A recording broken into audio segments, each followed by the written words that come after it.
watching the It's Her Time podcast with Cody and Jess.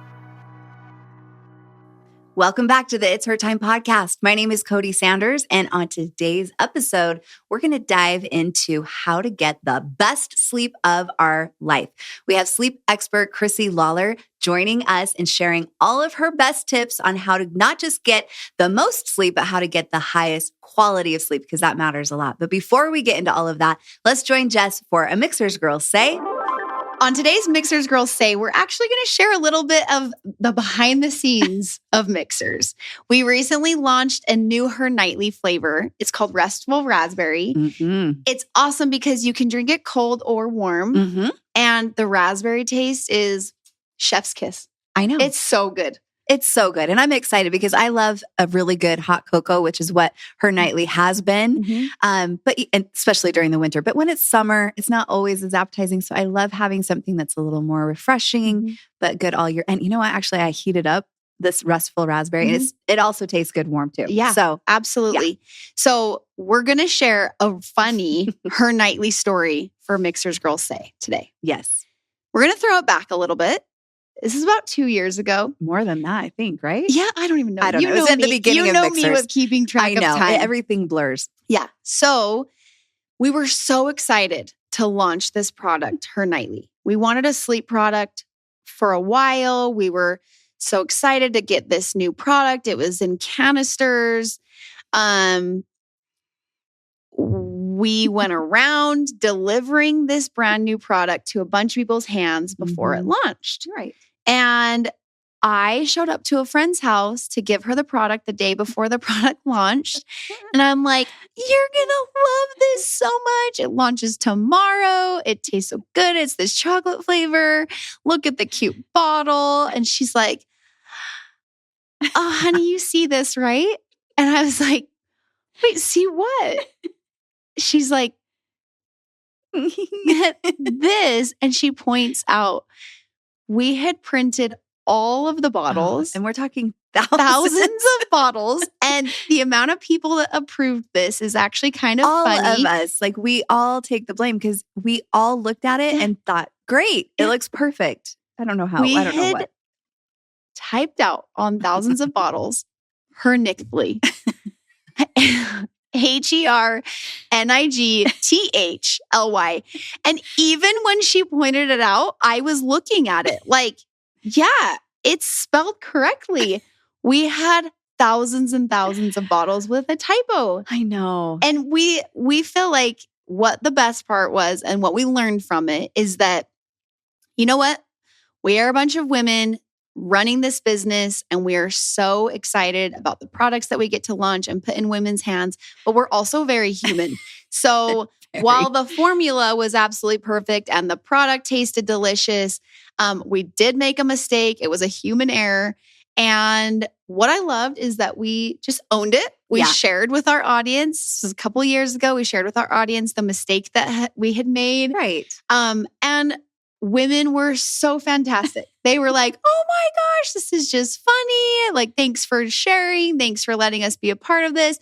And the product sold faster than we had planned because I think people like felt bad knowing that we had all these typos and wanted to help us get out of this product. But anyway, that's a fun just throwback story. It's remember, there's always humans behind companies doing their very best. We're a team of women over here just having a great time, but also trying our very best to run an incredible company. But we do. We make mistakes sometimes and we just try to roll with it. Right. Part of life. That I think was the best thing. And if you have one of those original Hernightly's, keep it because it's probably going to be worth millions someday. Right? Millions. Collector's edition. Sure. Well, with it being St. Patrick's Day this week, just in a couple of days, we wanted to give you girls an idea. One of the ways that you can keep yourself from getting pinched is by making sure that you're not only wearing green, but you're also drinking your greens, right? Right now, we are sipping on some Her Greens, and I don't know if many of you have been aware, but Her Greens got an upgrade. So we have 14 different types of greens in Her Greens that are the most effective types of greens. They're the ones that are most important for our body to be able to function optimally. But now Her Greens has 4 times the amount, which means that it's more potent and that you're getting so many more nutrients with every serving of Her Greens. So I'm excited. So it tastes amazing. That's what I was just going to say is they're so delicious. So enjoy, grab yourself some new elevated Her Greens. Mixhers is a company made for women by women. Each of our products have been carefully and lovingly crafted to support you in all stages of your life, providing you with the optimal health you deserve. Each ingredient we handpick is 100% all natural, backed by science, and chosen specifically to better your life physically, mentally, and hormonally. Each product empowers your body to take charge of its monthly hormonal shift and flows, empowering you to live life to the fullest. Let Mixhers take care of your needs from sunup to sundown, and you take care of the rest. Check us out at mixhers.com, Mixhers. Chrissy, this is going to be so fun to have this conversation. We made the connection together because those you girls, you know who our social media person is. We love Bethany, and Bethany is related to Chrissy. And we were talking about how amazing it would be to have an episode where we talk about the importance of sleep in our lives. You know, although we talk about this a lot on this podcast, it's so important. It's like essential for us to be able to function optimally and to thrive in life, make sure we're getting the right kind of sleep. But to have an actual sleep like expert to come on and help us to give us like the tools and the tips that can actually help us, you know, get past some of our sleeping struggles that keep us from getting our beauty sleep every single night. So, Chrissy, I introduced you in the intro of this episode, but I still want to give you an opportunity to say hi to the girls and tell us a little bit about you. Yes. Hello. Thank you. And you are speaking my language. Getting good quality sleep is literally the best thing that we can do for our physical and mental health. And it unfortunately has gotten so deprioritized. And we all know that sleep is important. And it's kind of that sleep. Yeah, sure. Sleep is important. It's kind of like drinking water. No, hold on. This is actually super important. Yes. So I'm so glad to be here talking to you today. Yes, I know. What is it that we have to do to actually believe that it's so important and worth making it a priority? Mm-hmm. I mean, we get instant benefit, we get instant reward when we get a good night's sleep. Over the holidays, my husband and I gifted each other a little, it's called an Aura ring, and it's just a fitness device. And one of the things I love about it, there's lots of other fitness devices out there, but one of the things that I feel like has been motivating for us over the past couple of months is just tracking not just the amount of sleep, but actually the quality of sleep. And it's made us really pay attention to when we go to bed and really try to make sure that we're setting ourselves up, almost like some sleep hygiene, before we go to bed in order to wake up the next morning, check it and be like, how did we do? It's like this little report card. And man, it makes a huge difference. It's been a huge game changer, I would say, this year, especially as we've been trying to achieve a lot of different health goals that we had set at the beginning of the year. So yeah. Yeah, totally. And it's crazy. I love that you said that it's so immediate because you can see an immediate effect. If you've had a terrible night's sleep, your mood is worse, your energy is worse. And if you have a great night's sleep, it's all better. So I tell my clients all the time, that I have 4 daughters. So do you know that opening scene in Cinderella where she wakes up and she gets out of bed and she throws open the curtains and she's singing and the birds are singing with her? And I believe that we all deserve to wake up like Cinderella because if you have small kids, that feeling when you get the first great night of sleep and you wake up and you're like, oh, I'm unstoppable and I love everyone. We should be able to have that every day. Mm-hmm. I know.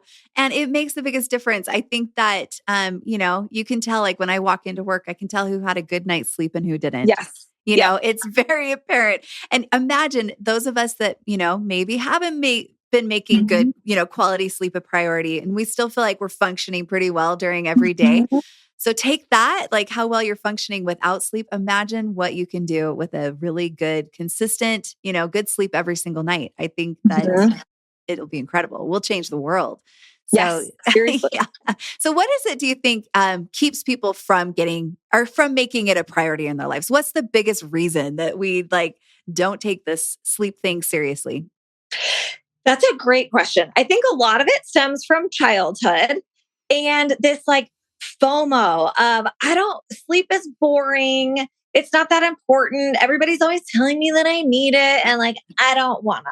And so and then also technology. I mean, 300 years ago, we weren't staying up all night long with these artificial lights, scrolling on Instagram, flipping to the next episode of Netflix on Netflix. Like we are wired as human beings to want to go to bed when the sun goes down and wake up when the sun comes up. And I think like we've changed so much in the last couple hundred years from like an industrial and technological standpoint, and our physical bodies haven't adapted that quickly. And so we're in this really weird spot where we're like so excited about all of the things. And our physical bodies are like, yeah, cool, but I still need 8 hours a night though. Yeah. It's so true. I don't know that our bodies will ever adapt to it. I mean, it's just wired in our DNA to go along with our circadian rhythm. You know, we have these wake and sleep cycles, and hormonally there's a huge impact. I know that it is though. I think that I was probably that kid that was like, I don't want to go to bed. I had, I was the youngest of 4 older sisters, and I just wanted to be up and do the things that they were all, wanting to do. And so, I thought it was cool and fun to stay up late. Now, though, I have learned that it's so beneficial. And so I call myself a baby grandma because I'm like, as soon as that sun goes down, I'm like, okay, I can't wait for bed. I'm like turning down all my lights. I'm getting off, all of my TV and phone and all of that stuff just because I really, really want to go to bed by 9 p.m. every single night. Doesn't always happen, but when it does, oh man, it feels so good. Totally. Yes. Yep. Well, okay. So we know that it's FOMO. That's a big thing that keeps us from wanting to, get the goods and make it a priority to get really good sleep. But there are some things that actually do more than just like, what we're thinking about it. There are some physical things, right, that can help or that keep us from being able to kind of wind down and get the restorative sleep that we need every single day. So what are some of the biggest hurdles and problems that you see? So the biggest areas that I focus on as a therapist. So I'm a licensed marriage and family therapist. I've been doing that for 13 years. And then sleep is part of my clinical practice. Interesting. Because if we can help people get better sleep, then it naturally increases the baseline of everything else in their lives. It's so important. So in my clinical practice, there are 2 main areas that we focus on: the behaviors that we have around sleep and the cognitions that we have around sleep. So the thoughts. So one of the big things that happens is for one reason or another, there can be several reasons, especially the transition to being a new mom, when you've kind of trained yourself to be in this light sleep so you can be responsive at the drop of a hat. Many moms develop insomnia after motherhood or during pregnancy when they have all of these hormones, or it could be stress at work, all of these totally natural things that tell our bodies like, oh, I can't sleep very well right this minute.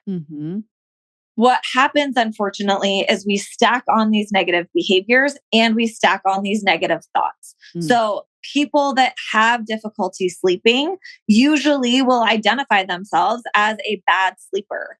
Or when you're going to bed at night, I think a lot of us can relate to this. You're like winding down and you're exhausted and you're doing the finishing touches to clean up and you're so excited to go to bed. And then you cross the threshold of your bedroom, you go wash your face, lay down, and bing, you're wide awake. And then you start here we go again. How long is it going to take for me to fall asleep? Fall asleep, fall asleep, fall asleep, fall asleep. Why am I not sleeping? Why am I not sleeping? I'm going to be a monster tomorrow. Why can't I sleep? I wish I could sleep. Blah, blah, blah, blah, blah, blah. And all of that totally backfires. It shoots us in the foot. And then because we're usually doing that in bed, we are training our brain in this very behavioral response that the bed is the place where I lie awake at night stressing about not sleeping instead of my bed being the place where I sleep at night. Oh. And then we do all these other things like matching up your sleep opportunity with your sleep ability. So for people that have sleep issues, let's say we all have this notion that we should be getting 8 hours of sleep a night, right? Mm-hmm. Okay. So say I'm in a bout of insomnia and really my body's only letting me sleep for like 6 hours at night. So I go to bed and I lie awake for 2 hours before I fall asleep. So my actual ability to sleep is about 6 hours. When I give myself 8 hours, I'm telling my body, hey, we've got these 2 extra flex hours that we don't really need. So let's just like incorporate those wherever. Catch those in, huh? And so Crazy. then we do all of these other compensatory behaviors like going to bed early or taking a nap or sleeping in to try and get good sleep when that's really kind of backfiring too. So the best thing that you can do is keep a consistent bedtime routine and a consistent bedtime schedule. And this is the hardest part. It's so much easier said than done, but get out of bed if you're not sleeping. Mm-hmm. It feels so counterintuitive. We think I'm just going to lie here and I'll fall asleep eventually. But if we do that too often for too long, then we start to get into all these negative thoughts and behaviors that make our sleeping worse. Interesting. It makes a ton of sense. So you're saying, so if those of us that go to bed and our minds are racing, and so we literally lay there for an hour, we should just get up, Yep. get going, like do something for a minute and then just start again. Just try again later. Yep. Yeah. So try again when you feel confident that you're so tired, you're going to fall asleep quickly and easily. Mm-hmm. And so the hard part is you're going to be more tired tomorrow, right? Yeah. And so that's where the phrase or the belief, if not tonight, then tomorrow. If not tomorrow, then most assuredly the night after that. Meaning we don't usually string together more than 3 nights of terrible sleep.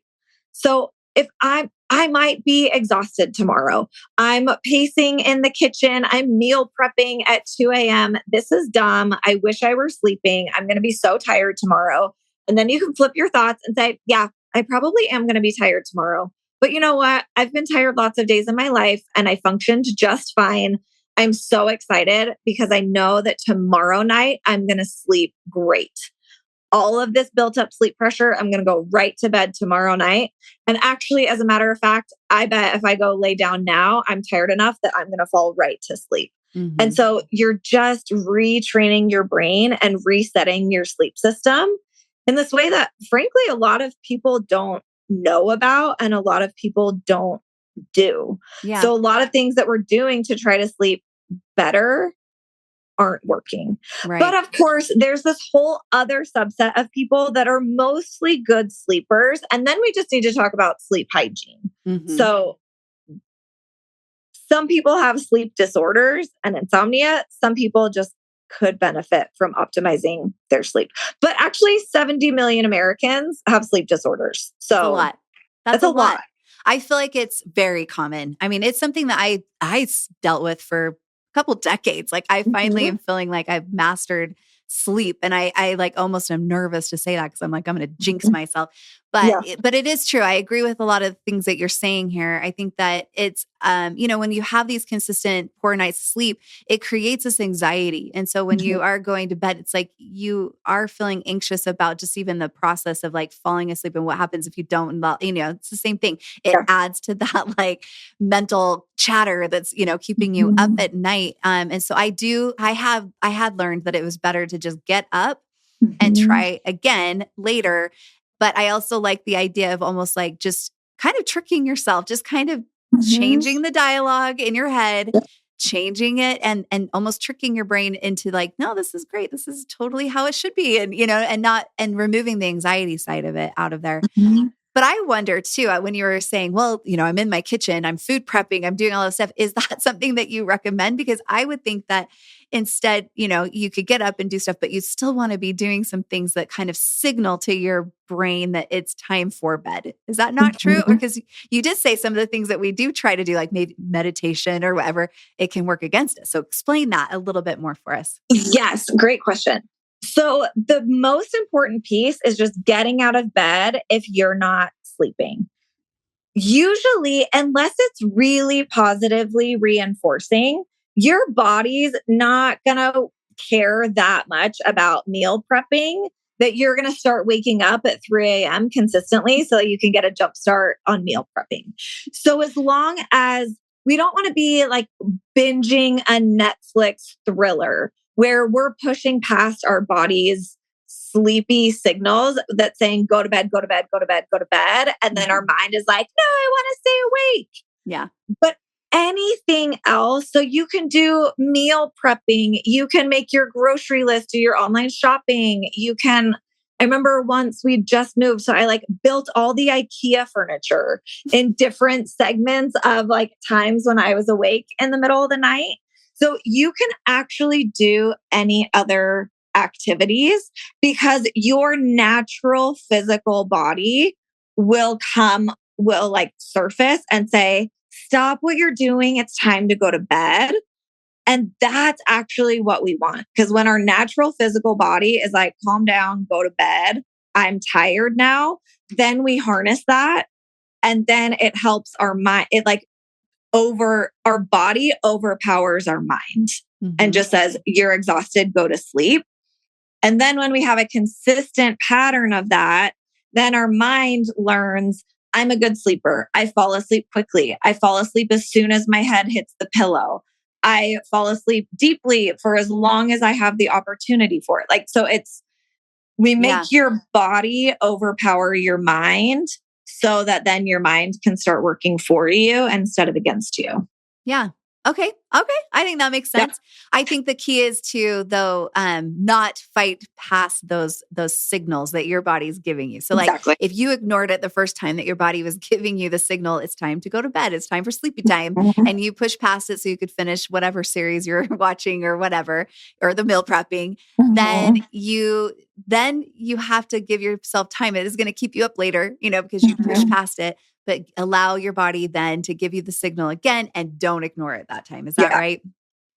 Yeah, exactly. And keep in mind, this is supposed to be a very short-term intervention because it's supposed to work quickly. So most people, if they have acute insomnia and they treat it the right way, so if they just have like a little flare up of insomnia and they treat it the right way, you can bounce back in 3 to 5 days and start sleeping well again. So you're not always going to be up at 1 o'clock in the morning building IKEA furniture.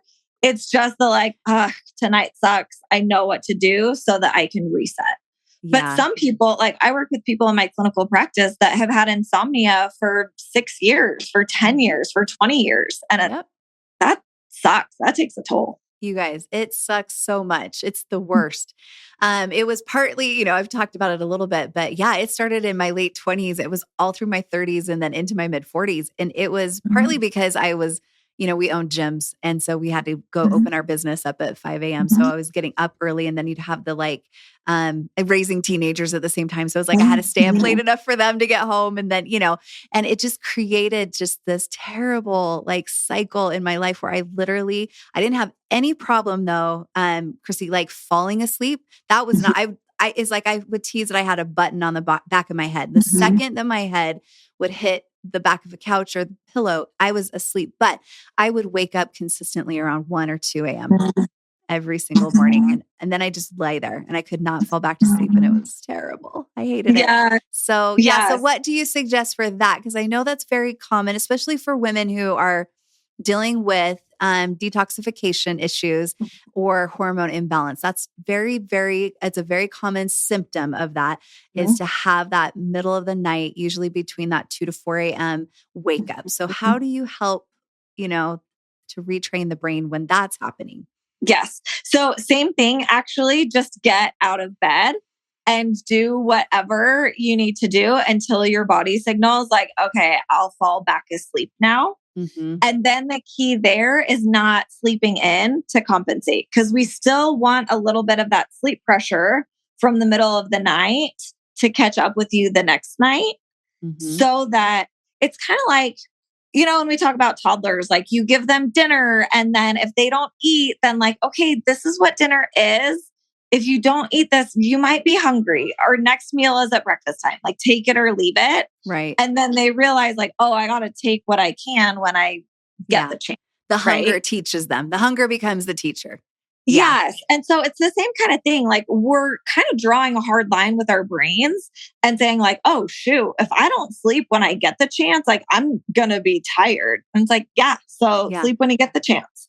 And so it should be a pretty short-term intervention of getting out of bed, going and doing something else. Sometimes the key is also pushing your bedtime later or pushing your awake time earlier. So we do this process of sleep restriction so that you're falling asleep. You're maybe getting the amount of sleep or a little bit less than you usually would so that you fall asleep quickly, you sleep deeply all night long, and then we slowly expand it. So once you're actually falling asleep and sleeping all night long, then we re-expand you. And that's like an 8-week process that I do that's actually super easy and it goes a lot smoother than it might sound in the beginning, but it's just kind of like a training program. So that's one part of it is getting out of bed to maybe shifting your bedtime later or your awake time earlier, or really if it's hormone stuff, getting to the bottom of that and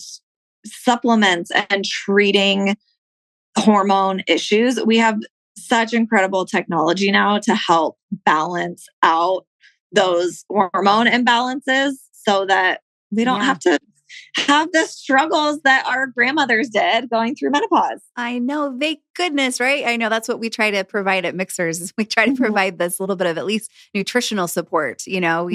We have Her Time or Her Thrive, depending on what phase of life you're in. They can help with the balance of hormones. We also have Hernightly, and Hernightly helps to just give you natural, sleep ingredients like melatonin, chamomile, and ashwagandha to help get you in, to give you those sleep signals. You have to listen to those and act on them. But yeah, I know that's so true. So, but I want to go back because I think what you were just describing, that whole like that 8-week, kind of training your brain to be a better sleeper kind of thing.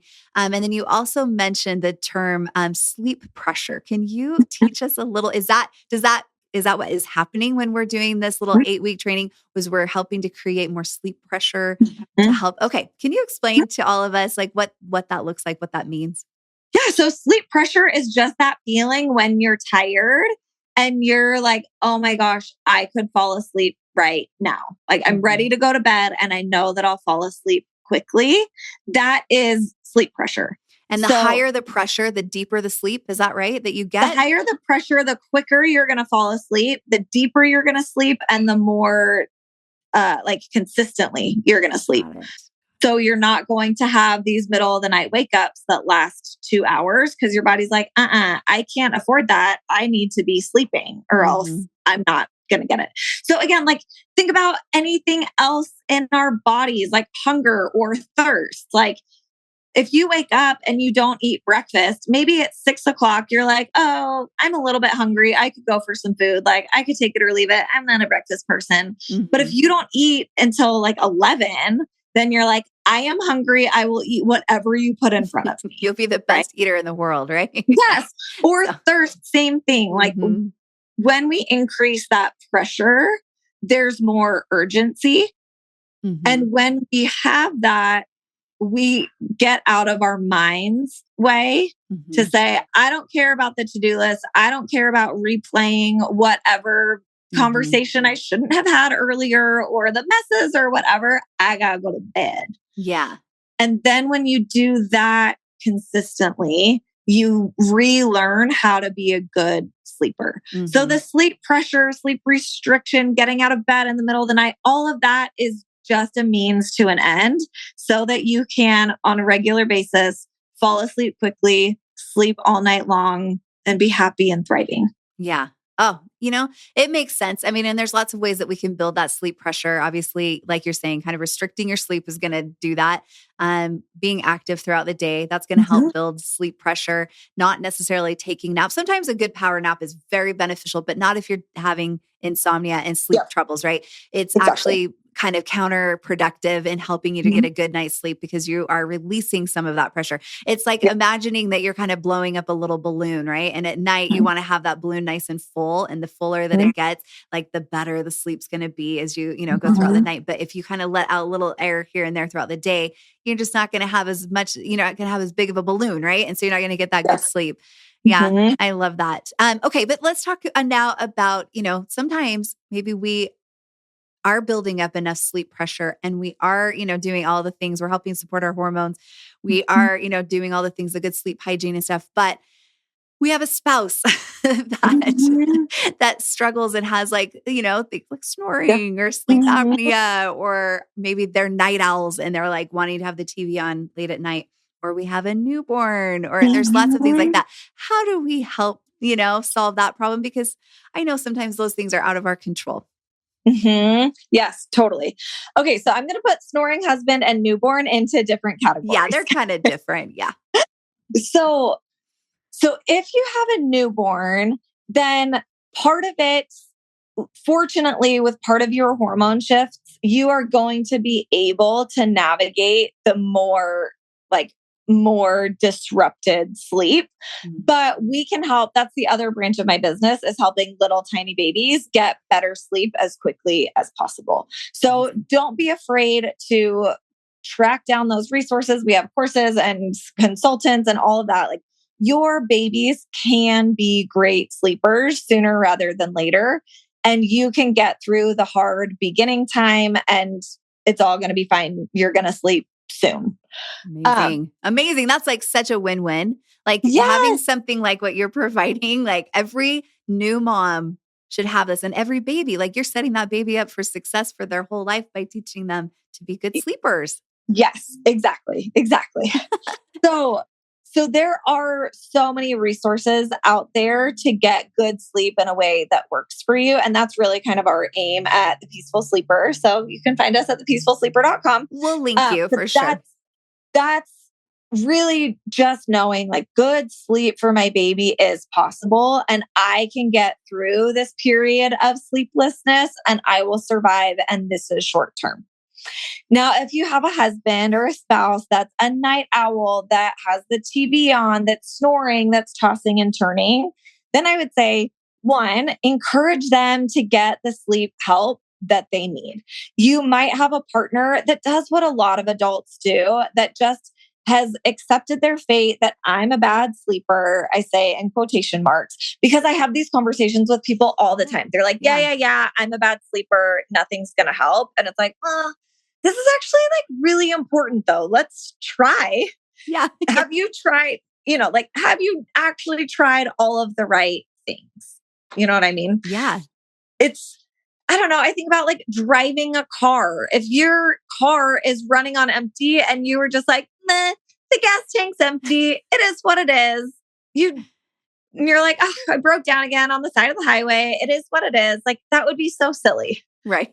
We'd all be standing around and being like, hey, but you realize this is possible to fix this. So let's just get a hold of it. And this could be better. Sleep apnea and snoring, also very treatable.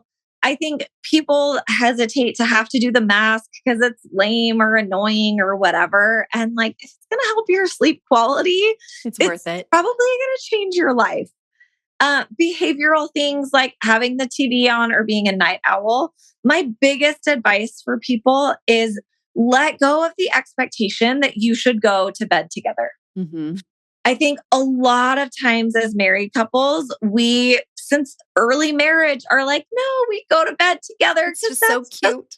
What we do. And honestly, a lot of times night owls and early birds get married and then both of them have crappy sleep. Right. So if you can, like, hey, sweetie, I love you so much. If you want to be watching TV until you're tired, that's awesome. Go in the living room.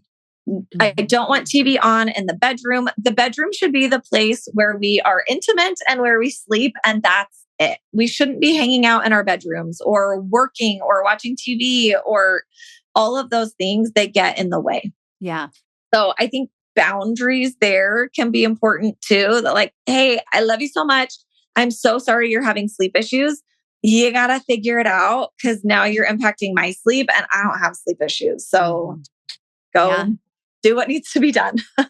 Oh man, I can talk from experience. My husband, who's so young and hot and cute, and I'm just going to say he's just the best because I feel like I'm going to throw him under the rug right now. But he has sleep apnea, and he's with this cute guy that is like, has the dream of us going to sleep every single night together and snuggling all night, and it's so hard because if, sleep apnea is they stop breathing several times throughout the night. And it's just very disruptive because first of all, it's terrifying because you're like, why is my partner not sleeping? And so it interrupts your ability to get a good night's sleep.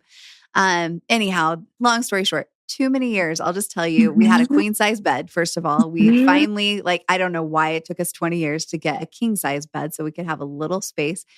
And then finally, I'm not ashamed to admit that we now a lot of times don't even sleep in the same room, and we have a great relationship. So don't even worry about that. We have a great relationship, but I honestly think it's because we've figured it out. We've figured out that sleep is a huge priority, that both of us, when we do get a good night's sleep, and it's a good quality sleep, not just quantitative sleep, that we can show up in the day and enjoy each other. We actually like each other more because we're not so exhausted and annoyed, that, the partner kept us up or whatnot. And so, I think that you're right. You kind of have to change your mindset around it, and this expectation that what sleep is supposed to look like with a partner, that there's a lot of things that you can do that are okay, that, Yes, totally. And one of my best friends, her husband snores. He's done all of the things and he needs to get a bite block or something. Anyway, but she just puts in the biggest earplugs that she can find. And she's like, no, yeah, it's okay to put in earplugs. It's okay to go sleep in a different room. It's okay to have different bedtimes. I love what you said. You will both show up as the best versions of yourselves if you're both well rested, and you might have different needs to be able to get there. Yeah. Yeah. So don't be afraid of it. Cause learn from me. We were nervous. What does that mean if we don't have that snuggle all night long, go to bed at the same time, relationship, but it's been fine. And actually it's been so much better. Yes. Same. And I think it's really cool what you talked about, how, you're actually a marriage, you're a therapist, you help relationships. And this is a huge tool because it is such an important part of every area of our life, but it really does affect relationships almost first. Wouldn't you agree with that? Yes, absolutely. I mean, my husband is the best, and he is the first person that gets the snappy, grumpy version of me when I'm sleep deprived. Yeah. Intimacy is the last thing on my list when I'm sleep deprived and I've been drowning in children all day. Our sleep massively impacts the quality of our sleep, massively impacts our relationships. It just does. Mm-hmm. It does. You girls, let's not resist it anymore. Let's just become, join the club, join the baby grandma club with me, because it's a great club to be in. I'm telling you, it's a really good one. It's something that I feel like, it's the joy of missing out sometimes and just getting that good sleep. It just makes life so much better. And it's so important, not just, like we're saying, just for, our relationships and things, but it's for our own good. It's for our own health or for our own mental state, all of it. Yeah. It's such an important thing that we should prioritize every single night. Mm-hmm. Yes, totally. And there's lots of things that we can do to help support it. And, we've mentioned several of these ideas in this episode. Chrissy, you've had some amazing, just probably life-changing, suggestions. I think that the listeners today are going to be like, oh, I've never even thought about it that way. And hopefully you'll start, girls that you're listening, that you'll start implementing some of these, learning about sleep pressure and learning about how to change your whole thought patterns, around having to prepare for sleep and how to listen to sleep signals and how to help support a baby, during that phase of your life after, postpartum, or how to handle sleep as you start going into your later years and things like that. Cause it does change. It's just as our hormones shift, just like our hormones adjust and adapt, our sleep is going to also somewhat adjust and adapt. And we're going to have to learn how to work with it and kind of, pay attention and figure out what works best for us. So, yeah.